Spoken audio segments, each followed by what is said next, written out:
If you want to turn off active online on Facebook so people don't see when you're active, you're in the right place. In this quick guide, I'll show you exactly how to hide your active status using Facebook Messenger, step by step, in a simple and easy way. This is perfect if you want a little more privacy, fewer interruptions, or just want to browse Facebook without everyone knowing you're online. Before we get started, make sure to hit the like button and subscribe for more easy tutorials just like this. All right, let's jump right in. First, open Facebook and look to the top right corner of the screen. You'll want to click the Messenger icon. This is where Facebook keeps your chat settings and active status controls.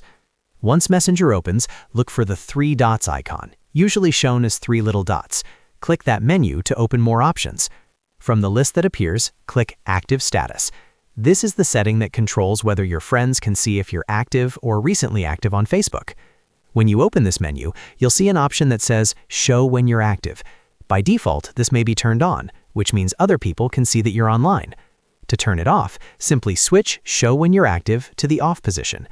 After that, make sure you click Save or Confirm, depending on the device or version of Facebook you're using.